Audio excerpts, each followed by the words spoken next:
Mobil khusus yang dihadirkan oleh Allah pada kesempatan Manaqib Online Internasional pada pagi hari ini. Al-Mukarram, Al-Muhtaram, Bapak Kiai Haji Mustafa Al-Maduri,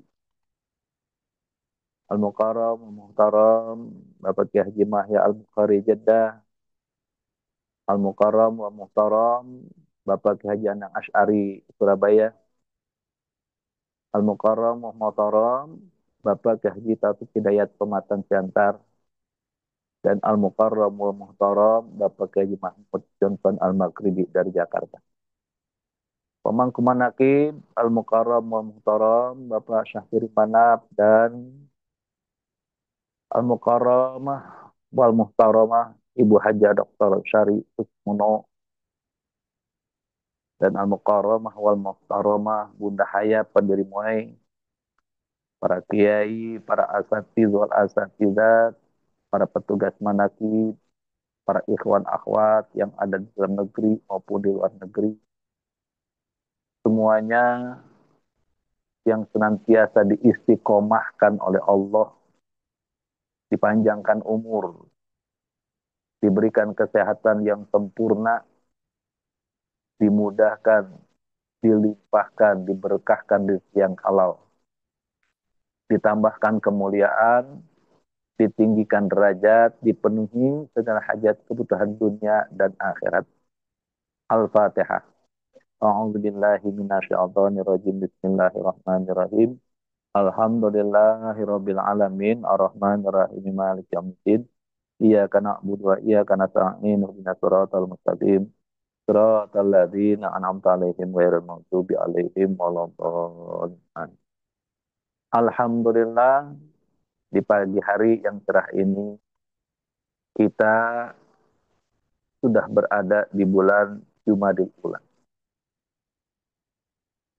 Dalam kitab Fadl Syuhur Al-Faslul Khamis fi Syahri Jumadil Ula. Pasal kelima menerangkan tentang bulan Jumadil Ula. Walihada syahr asyaratu hurufin. Bulan ini memiliki 10 huruf.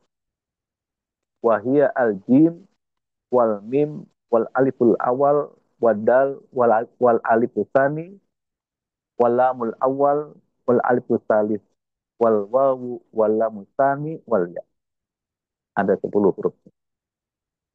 Yang pertama huruf jim, yang kedua huruf mim, ketiga huruf alif yang pertama, keempat huruf dal, kelima huruf alif yang kedua, keenam huruf lam yang pertama, ketujuh huruf alif yang ketiga, 8 huruf wawu, 9 huruf lam yang kedua, dan 10 adalah huruf ya. Fa'amal jim fi hadha syahr al-jihad.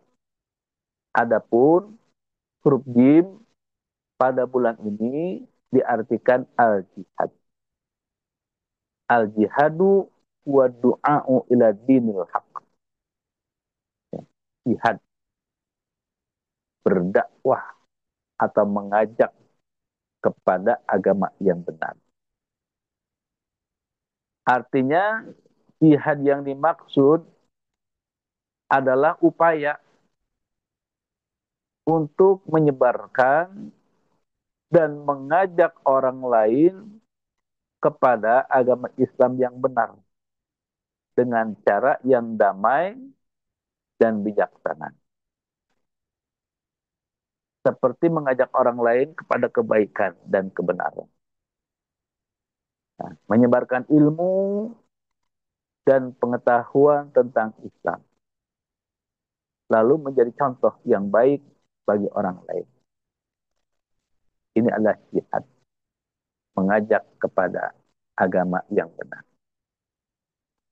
Tapi jihad tidak sebatas pada perjuangan fisik saja. Tetapi juga mencakup perjuangan untuk menyebarkan agama Islam dengan cara yang damai dan konstruktif. Dan jihad itu pun tidak dibatasi untuk orang-orang tertentu saja. Melainkan untuk semua orang. sebuah hadis yang dituliskan oleh guru kita yang diriwayatkan dari Abi Hurairah radhiyallahu anhu. Qala Rasulullah sallallahu alaihi wasallam, jihadul kabir was-saghir wad-dha'if wal mar'ah, al-haji wal umrah. Rasulullah sallallahu alaihi wasallam bersabda, jihadnya orang yang sudah tua, jihadnya anak kecil, jihadnya orang yang lemah dan wanita adalah haji dan umrah. Tentu ini ya, untuk umum. Tapi disayangkan haji dan umroh bagi orang yang belum mendapatkan talqin zikir. Mereka tidak wajib melaksanakan ibadah haji. Bahkan disayangkan uangnya lebih baik dibelikan cilok supaya bisa disodakohkan makan rame-rame. Hadis ini menunjukkan bahwa bagi orang yang tidak mampu melakukan jihad fisik karena alasan sudah tua, kondisi fisik yang sudah lemah, atau jenis kelamin sebagai wanita, maka mereka dapat melakukan jihad dengan cara lain. Ini dari mata umum, kacamata umum, yaitu dengan melaksanakan ibadah haji dan umroh. Ya, tapi sangat disayangkan kalau belum mendapatkan hak talqin zikir, kata guru. Ya. Kenapa haji dan umroh itu termasuk jihad? Karena haji dan umroh itu adalah ya, dalam agama Islam dianggap sebagai salah satu bentuk jihad yang mulia. Karena keduanya melibatkan upaya spiritual dan pengorbanan untuk mendekatkan diri kepada Allah, untuk taqarrub kepada Allah Rabbul Izzat Jalla Jalla.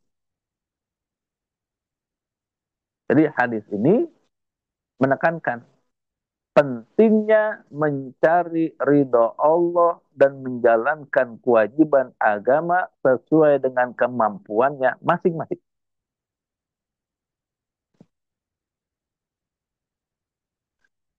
Jihad itu ada dua macam. Dalam kitab Padu Syuhur, jihad itu ada dua macam. Yaitu jihad asghar dan jihad akbar. Sebagaimana yang disabdakan oleh Rasulullah sallallahu alaihi wasallam, raja'na min jihadil asghar ila jihadil akbar. Kita telah kembali dari jihad kecil menuju jihad yang lebih besar. Wa ma huwa jihadul akbar ya Rasulullah? Para sahabat bertanya. Wa qala Rasulullah sallallahu alaihi wasallam, wa huwa jihadun nafsi. Jihad akbar itu adalah jihad melawan diri sendiri. Jadi maksud dari hadis ini bahwa jihad melawan musuh secara fisik, secara zahir, seperti memerangi orang-orang yang memusuhi agama Islam, memerangi orang-orang munafik, memerangi orang-orang musyrik, memerangi orang-orang zalim, itu adalah jihad kecil. Tidak seberapa. Ya. Meskipun itu penting. Tetapi jihad yang lebih besar yaitu melawan diri sendiri. Ya, namanya jihadul akbar. Ya.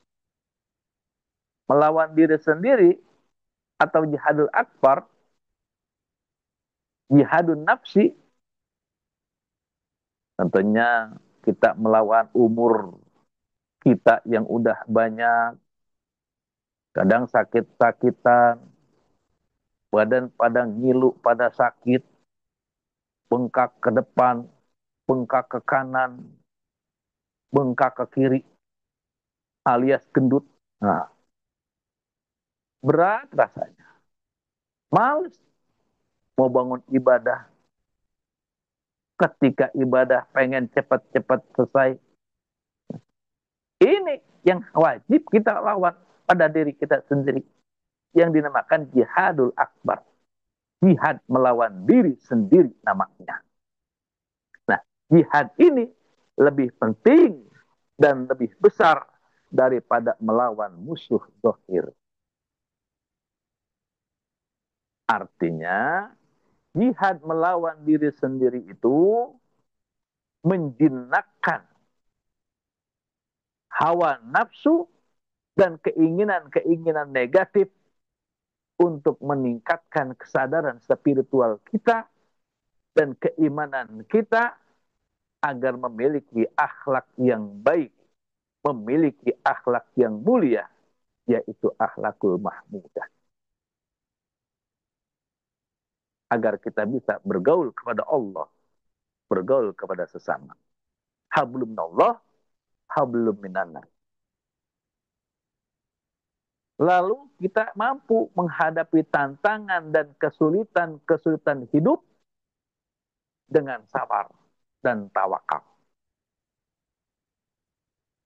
Jadi hadis tadi, raja'na min jihadil asghar ila jihadil akbar, menekankan pentingnya introspeksi diri dan perjuangan secara spiritual dalam menempuh kesempurnaan iman dan kebahagiaan hidup dunia dan akhirat.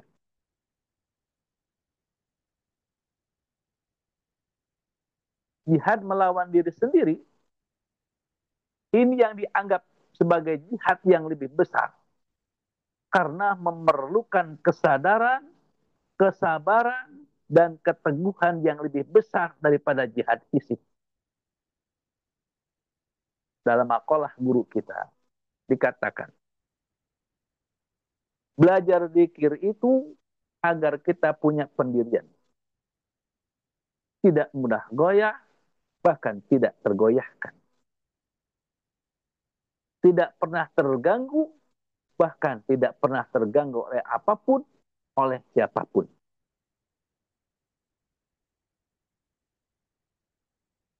Kalau kita melawan musuh zahir dengan fisik, maka memeranginya dengan pedang, dengan tombak, dengan pistol, dengan rudal. Nah, tetapi kalau melawan diri sendiri, kan nggak bisa kita pakai golok atau pakai pedang. Nggak bisa kita melawan diri sendiri dengan pistol atau rudal. Jihadul kufar wal munafiqin wal musyrikin wal mubtadi'in wal zalimin wal hasidin wal munkirin zahiratan. Melawan orang-orang kafir, melawan orang-orang munafik, melawan orang-orang musyrik, melawan perbuatan-perbuatan bid'ah, melawan orang zalim, melawan orang yang hasud, orang yang ingkar, itu secara zahir. Itu secara zahir. Secara zahir kita. Sedangkan melawan setan, melawan nafsu, dan tentara-tentaranya itu secara batin. Tidak bisa dengan alat perang, dengan pistol, dengan senjata, dengan golok, dengan rudal. Nah, tetapi untuk memerangi nafsu, untuk melawan setan dengan zikir dai. selalu ingat kepada Allah. Baik dengan zikir jahar ataupun zikir khafi. Seperti yang diajarkan oleh Rasulullah Sallallahu Alaihi Wasallam melalui guru kita, Mursyid Kamil Mukamil pada zaman sekarang ini, yang sudah tampak, yang sudah jelas karomahnya dan masyhur manaqib. Jadi zikir yang diajarkan oleh guru kita, baik zikir jahar maupun zikir khafi itu adalah sebagai senjata. Senjata untuk menundukkan nafsu. Jadi nafsu ini tidak bisa dibunuh, tapi ditundukkan. Nah, kalau nafsu bisa dibunuh, berabe. Suami tidak nafsu lagi sama istrinya, istri tidak nafsu lagi sama suaminya. Nah, sayang. Jadi nafsu bisa ditundukkan. Artinya diatur sesuai dengan kebutuhan dan keperluan. Kalau nafsu sudah tunduk, maka bisa dikendalikan. Sedangkan setan ini harus diusir, harus dihancurkan dengan zikir yang diajarkan oleh guru kita. Agar supaya kita selamat, kalbu kita selamat, ruh kita selamat. Baik di dunia maupun di akhirat. Berkah segalanya, semuanya, selamanya. Al-Fatihah. A'udzubillahiminasyaitonirrajim. Bismillahirrahmanirrahim. Alhamdulillahirabbil alamin arrahmanirrahim maliki yaumiddin. Iyyaka na'budu wa iyyaka nasta'in ihdinas siratal mustaqim siratal ladzina an'amta 'alaihim ghairil maghdubi 'alaihim waladdallin. Wa minkum wassalamualaikum warahmatullahi wabarakatuh.